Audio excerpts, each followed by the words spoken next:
Welcome to the Sweet but Fearless podcast. With weekly guests as well as solo episodes, we showcase fearless women leaders and talk about how you can overcome, break through, and thrive in your career. We often say your career is not a linear journey, and understand that to build your own career path, it takes courage, determination, and resilience. And as a leader, you need to be stretching your knowledge and stepping outside of your comfort zone, because that is part of being fearless. Hello, Sweet But Fearless Nation. I'm Mary Sullivan, one of the co-founders of Sweet But Fearless, and your host today. As we celebrate uplifting women and building a supportive community, we reflect on the need to ensure that we are taking care of our own health, wealth, and mental well-being so that we can be the best for ourselves and then for others. Learning new skills, sharpening behaviors, and being intentional with our learning is a unique journey for many of you, our listeners, and our guests. We believe that by hearing others' journeys can help yourself get out of a rut, find some tips to help you with your wisdom and what's your next step, and maybe even some inspiration to help you believe that you are enough. This podcast is all about empowering frontline women leaders just like you, those who are making bold moves, breaking barriers, and defining success on their own terms. Now, I know if there's one thing, it's that success isn't just about what you do, it's about how you do it and who you surround yourself with. And we're going to learn more about that today. Our special guest today is Karen Bartholomew, CEO of Masterpiece Consulting. She's created wait till you hear about this, but she's created the power of the pause. She founded the pause method because she believes success isn't about doing more. It's about intentionally, you catch the, connotation here now, intentionally pausing to reconnect with yourself, gain clarity, and take aligned action. So often she believes we push forward without stopping to ask, is this truly what I want? So we're going to hear a lot more about the pause methodology from Karen. So let's get started. Karen, thank you so much for joining us today. Thank you for having me, Mary. This is so incredibly amazing, and I can't wait to share this message.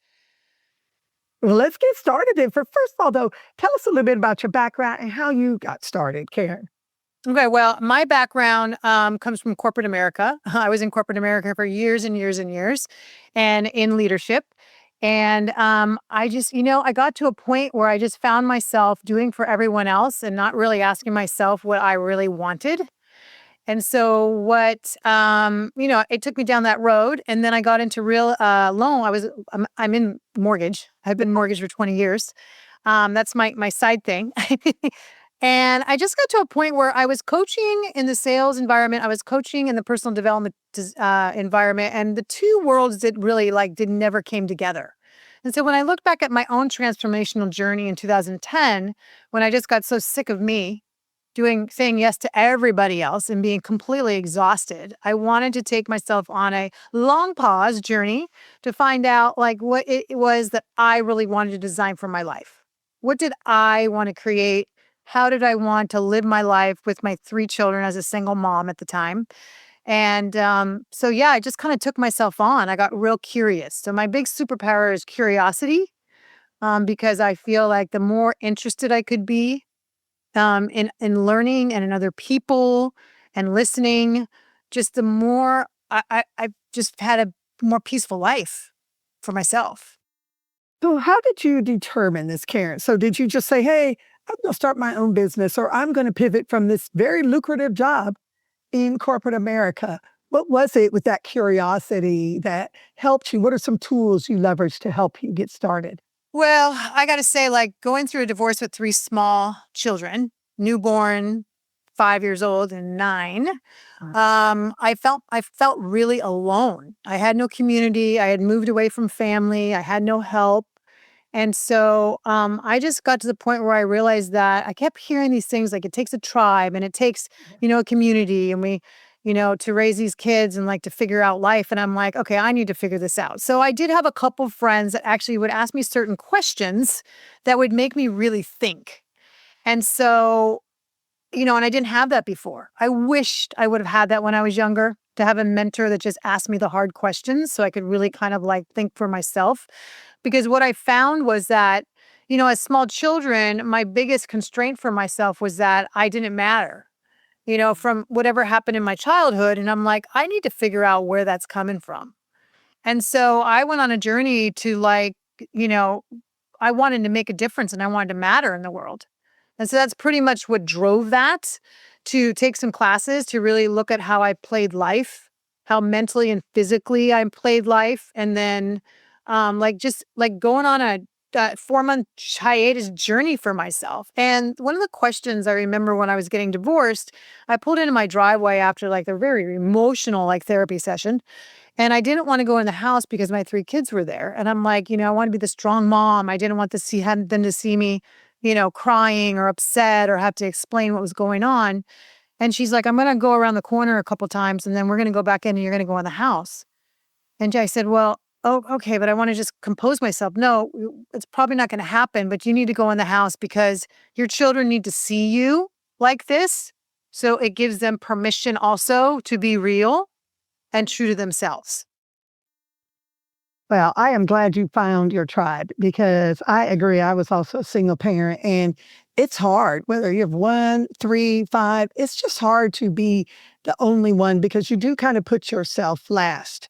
And in doing so, sometimes we just deplete all of our energy, right, Karen? Like you have nothing left after you've given to everybody else the job, your family, or even your community, and then you. So I'm glad you started to lean on others, whether it's skill building, right? Taking courses, asking friends, getting mentors. I love that. And that's the kind of education we want to share with our listeners because they're all trying to figure it out, right?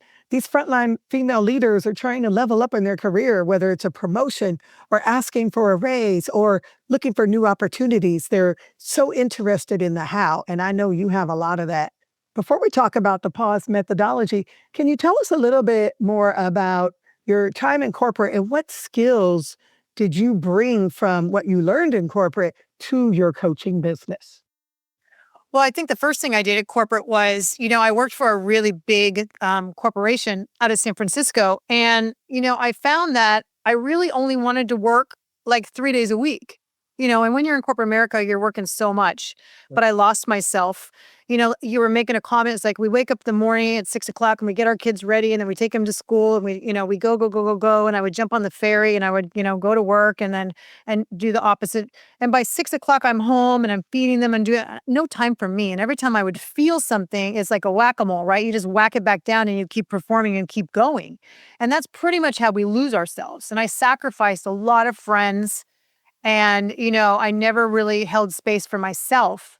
And so when I took the chance and took a huge risk, which this has never happened in this organization before. And I went up to my direct report and I said, I want to be able to independently work for myself.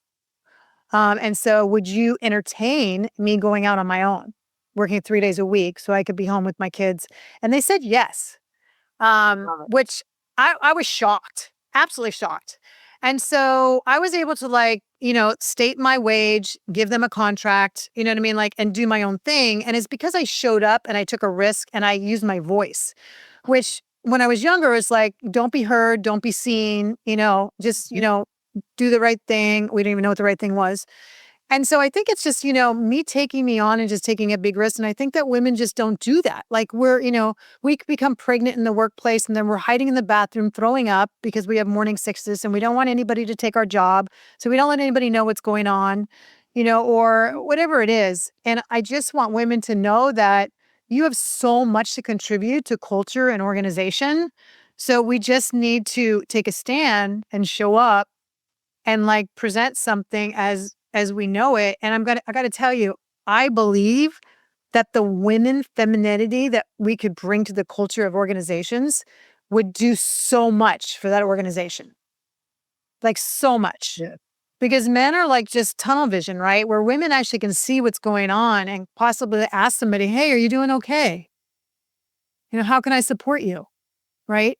Men aren't going to do that. I love the courage that you displayed. I mean, it was a no. because you didn't ask. And then it was a yes because you did ask, right? And you presented a business case. You had that courage to ask. And like you said, taking that risk. That's a huge skill that anybody can bring from whether it's one department to another, one job to another as we move forward. I love that.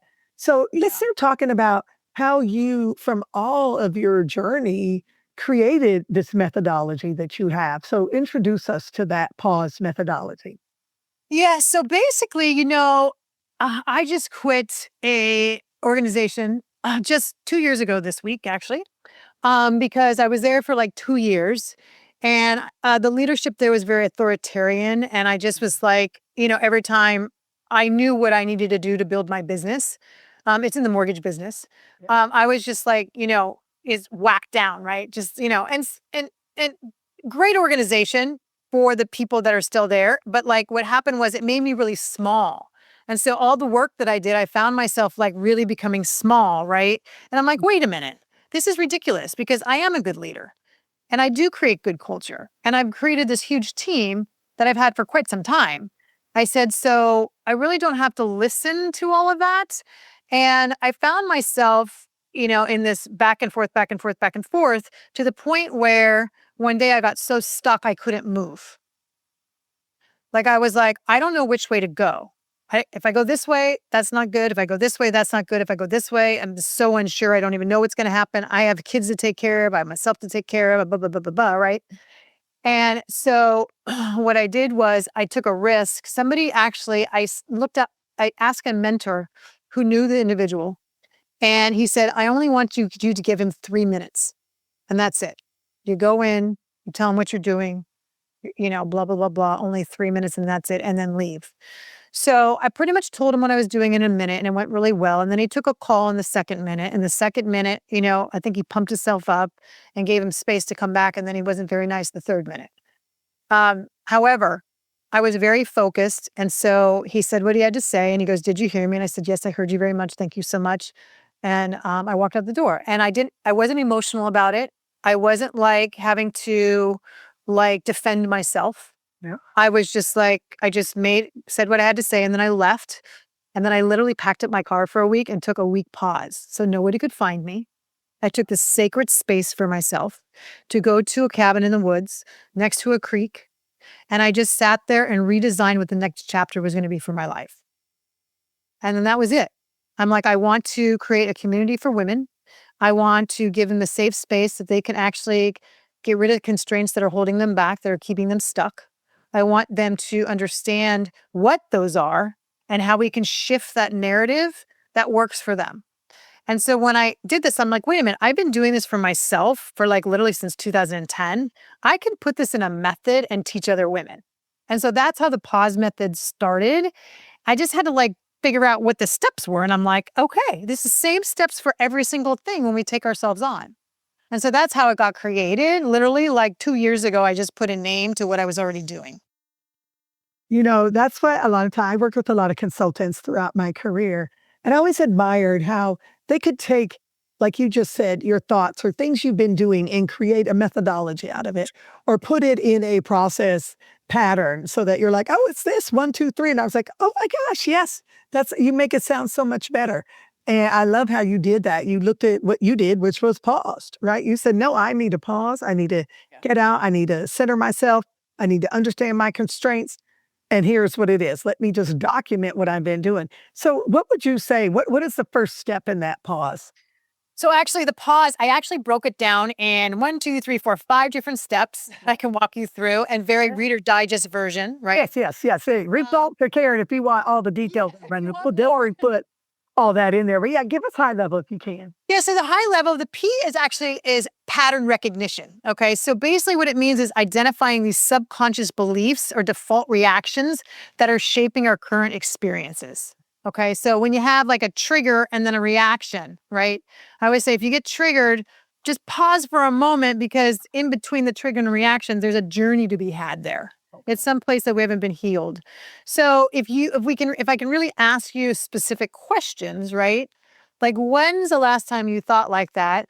And when's the when's the first time you remember thinking that way? People will usually go back to childhood, basically, right? And so we just took our childhood experiences, took them out in the adult world because we didn't know any different, right? And it's a contradiction because it's like that when you get triggered, that didn't work, doesn't work. Whatever you're bringing forward doesn't work. And so it's like, well, let's unravel it and see what does work for you, right? And so I take people through this whole thing that says, and then I ask them the question, what story am I telling myself right now about what happened? And is it rooted in truth or past conditioning? Yep. Right. So that's the first. Someone else told us it was, right? Sometimes people give us our memories instead of our own. Yeah. Yeah. So when you rise to the CEOs and CFOs and the big top of the, building, right? Jobs or careers or whatever you want to call it in the C-suites, right? Yeah. Basically, if I know someone I'm coaching right now, and she was told, don't get off the counter, don't get up there, you're going to get hurt. Well, if you hear that over and over and over again, when you want to rise to the C-suites, you're going to say, oh, no, I'm going to get hurt up there. Yeah. Okay. And so basically it's like, I learned to go into the C-suite is like, yes, it's a different hurt though. You have to have a bigger backbone, right? Because when you get up there, it's pretty lonely sometimes. Yeah. Very much so. You sacrifice a whole lot. It's great to be up there, but the backbone, you really have to have a backbone. And that's why I'm saying for women, it's different. Men can have this backbone. They come across very aggressive or whatever it is. And women have this feminine nurturing side that they can still be up there, but still really care about people. Not to say that some men don't. I'm just saying. Yeah, we know we're not talking at absolutes. We know. Yeah. So awareness is a first step, basically. And then the next step is acceptance, fully accepting what is with no resistance, judgment. Don't give an opinion on yourself. Just acceptance is not resignation. It's the key to shifting your perspective, right? Because our perception is everything. I talk about, the genie, or we all have a personal genie, right? Mm-hmm. Be careful what you think and what you say, because your personal genie will give you exactly on his little platter, right? That's right. Yeah. And that's why I have this little genie lamp on my desk. All right. What a great idea for that. Yeah. The next one is the U, unwind, untangle, and understand. So here's where we separate the fact from fiction, right? Like it may have a lot of evidence in the past, but is that true today? That's right. So if someone had a lot of trauma in their past, right? Like that could be true, and we can go back and look at all that. But like today, are you safe? Right. I remember when we did our pre-call, you were talking about that. I really love that, Karen, about how you explored that. That can be true in the past, but is it true today? Yeah. I love that concept because I do think a lot of us just carry everything forward, and it may not be true today, but if we don't talk about it or get some coaching, like you're saying, and really unravel that and unwind that, we still believe it's true today, even when it isn't. I love that. Yeah, because it's so embedded in your in your subconscious and unconscious that you can't even like imagine it not being true. Yeah. You can't. Your imagination is just stuck in the old ways of living. And our imagination is so strong. Yeah. Right. So I always say you don't know what you don't know, and you really don't know what's going to happen an hour from now. Right. We just don't. And so what happens is people bring their fear. Fear is actually coming from the past, from looking through the rearview mirror, not the forward mirror, because we don't know what's going to happen. So if you don't know what's going to happen, if you truly don't know and you get that, then what is there to be fearful of? Yeah. If you really understand that, right? And so sometimes we dive farther into that. But, what if this belief that you believe about yourself isn't true? So this is where I like to tell people to interrogate that to death. That's that curiosity you have. Just interrogate it, right? It's the space between, like I said, the reaction and the response, right? Like, okay, why am I reacting this way? Where's this coming from, right? And so that's the point of where real power takes place. Because now if you really know that you are safe and you don't live in this environment that you used to be in, right? And you really are safe. You have safe friends, you have a safe environment, you have a safe community, you have a safe house, right? Then really, how would you show up every day living from that space, right? And so that's when we get to reframe the pattern, right? The self-reframe, basically, the old belief into an empowering truth. And so, like I said, if we were already free of that, already whole, already worthy, how would you show up? Now, what happens with people that really like sit in that for a moment, sometimes they don't know because it's so embedded, like I was talking about. But if you really sit in it with somebody for long enough and give them that space, safe container to sit, you can see their nervous system just relax. And then they start going, wow, that would be so cool. Yeah. Here's what I would do. I would do this. I would do this. I would think this. I would, yeah. So that's where, with my retreats and with the coaching, we get to now redesign the next chapter, right? And it's so great. And then the E at the end of pause is basically just to expand and, just actually practice that, right? Just continue to embody it, right? And take aligned action. I was looking at, I'm like, okay, so this thing comes to me and I have a thought, right? And I'm like, is that aligned with where I'm going? Or is that something I'm bringing forward because it's a past conditioning, right? If it's not going to help my family and help my finances and help my career and help my peace, if it's not going to bring me unity and it's not going to bring me harmony and peace and vitality, probably not the right path. Probably need to leave that over there.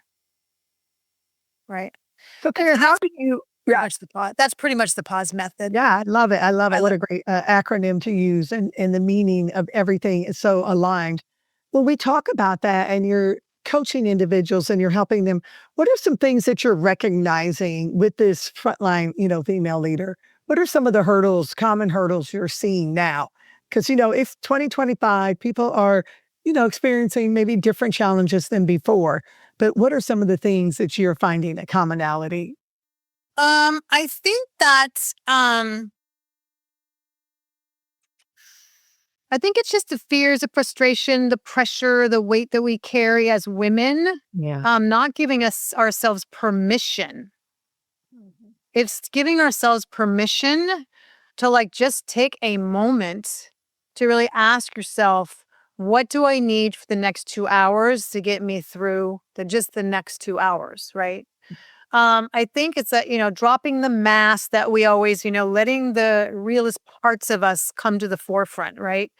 So we can be understood by others. I just so believe that if women would take the chance to put themselves forward, take a risk, they have no idea the power in that to show up and just take a risk, right? It's just that, man, we're so fearful of what might be on the other side. But like, I just dropped the fear because it could be the most beautiful flower ever coming through, right? And so what is Karen, and this is what I know the listeners are thinking, well, what if I fail? What if I fail? What do you do? Well, okay, but failure is what? What is failure? Failure is your biggest gift. Amen. Failure is your biggest gift. It's a lesson learned and you get to pivot. Okay, well, that didn't work, Yeah. right? Let me go back to the drawing board, right? Whatever it is. And that's what people are so afraid. I think they're afraid of, I won't get another chance. And yes, you will. Oh. You will get another chance because you could create your own chance. Or everybody now will see me, as smaller than I want to be. Who hasn't failed? I think it's like you said, all that conditioning that we have that we're so afraid to take some of these risks. Yeah, I can tell you an example. I just was on a podcast a couple of days ago. Oh, please tell. And the woman, I asked her a point blank question. I'm like, what is, something that you're struggling with? And she says, I'm always starting these hobbies, but I never finish them because I just don't think I'm good enough. Okay. So she doesn't finish, she quits. So I said, well, okay, well, let's think back. Like, okay, do you remember the first time that happened to you? Right. Mm-hmm. So her thing was, I'm not good enough. Okay. Because she's comparing. Right. Mm-hmm. And she said, yeah, I'm like, I was working on something and my mom said, you're never going to be good at that. So don't even try. Oh. Right. And so that was the message of like never trying anything new because, and it was a message she kept playing. And then she got into high school, wanted to play softball, but I think she actually quit the softball too because I'm not going to be as good as them. Well, you just started. These girls have probably been playing softball since they're 2 years old, right? Yeah. Yeah. But if you don't keep going, I mean, like Kobe Bryant, like, and all these sports people, like how many times did they fail? Yes. Like, so what if you start needlepoint and you have to rip it out? Do you know how many times that I've knitted something and I've dropped a stitch and I couldn't grab it and I had to rip out like 10 rows. Yeah. I mean, I still drop stitches once in a while, not as much, but, I'm better than I was and I enjoy knitting. So, it's like, but let's get to the other side, right? To stop comparing yourself. And it's practice. It's practice. It's practice. It's practice. Somebody asked me just recently, well, how do you not react? I said, that's practice. Find something when you feel that it's a muscle, right? You have to with the weights, right? When you go to the gym, I hate it.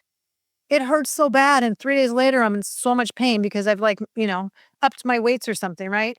But that's how it's supposed to be. Because then on the other side, there's such the reward. But a month later, you're like, yes. Oh, I know, right? Yeah. I mean, I can't jump up on a counter anymore like most people can, but it doesn't matter. But yeah, so it's just gonna take practice. It's you know what? Maybe you just go, you get upset and you're like, ooh, I'm just gonna take a moment. I'm gonna count to 3 and then I'm gonna respond. Or I'm just gonna take a breath because when you take a breath, right? If you do a power breath and you breathe in a couple times and then take an extra one and then breathe that out, it only takes literally 10 seconds. But then all of a sudden you're going to respond differently. So you need to find the tools that work for you. I mean, some people wear a rubber band, right? And they're like, oh, I'm pissed. They need that little ee. But I love your pause method because not only the steps that are so clear and make such common sense, with your support behind it, but they make such common sense to follow, but also because just literally the word pause. If we do take a moment, and I know you created it for that reason, that just like you said, sometimes just a minute or two or even seconds to think. I remember I had a boss one time, the feedback was, he said, hey, don't answer my email so quickly. Oh. And I said, well, what do you mean? I mean, I want to answer you. I want you to know I'm available, I'm accessible. And he said, yeah, but it makes me think you're not really thinking through it. He said, and you may be, but good. he said, just let it sit for a minute, Mary. You don't need to answer me right away, unless I tell you it's due in 10 minutes or something. He said, let it sit for a while. And the more I thought about it, I thought, well, I need to get it done because I've got other stuff to do. But I thought, wait a minute. You want to get it off your plate. But yeah, I wanted to get it off my plate, but he was giving me feedback. So I wanted to make sure I did listen, and pay attention to it.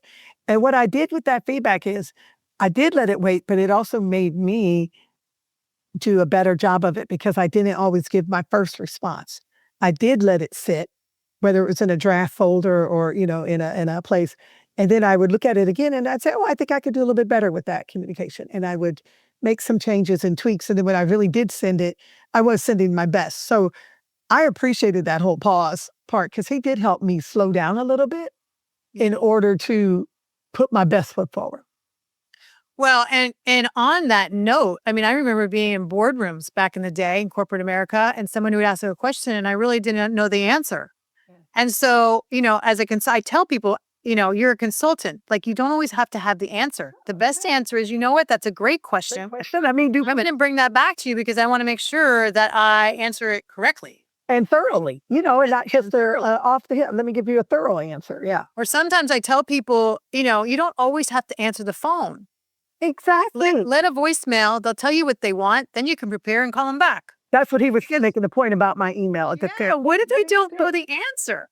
Right? Let it sit, Mary. Let it sit. And I thought that is the best. I love that. That is so good. Let it. Well, what's one last piece of advice, Karen, you'd like to leave to our frontline email group? I know you have so much, but I would just say, first of all, get a mentor, get somebody that can help you out for some accountability if you really want to grow in this area. Yep. And then also, it's just take a moment. My first pause that I ever did was walking to the mailbox. Okay. That was my first pause. Just giving me a moment to myself, right? Even if you have to just get underneath your desk for 5 minutes just to chill out, and then come back. Close the blinds if you have whatever. Or the cubicle, maybe put a do not enter sign for 5 minutes just to, meditate. Do whatever. A little T sign that I would put in my window of my office that said on the phone. Yeah, there you go. And close the door. I mean, so it's just taking a space, a one-time break, right? Just to practice just a pause. Just practice. Love it. Well, Karen, thank you so much. And everyone, we will put all the links to Karen's social media so you can follow her, get in contact with her, find a little bit more about how the pause method could potentially help you or even some of your employees, or invite her in. We'll put all of those links in the show notes. This is perfect for our season of alignment. In our Sweet but Fearless season of alignment, our goal has always been to help you, the listener, sift through all of the noise and provide the information you need at your fingertips, easy and with clarity. On our website, you can find multiple ways to engage with us, whether it's blogs, courses, e-learnings, in person or virtually. You choose how to engage with us.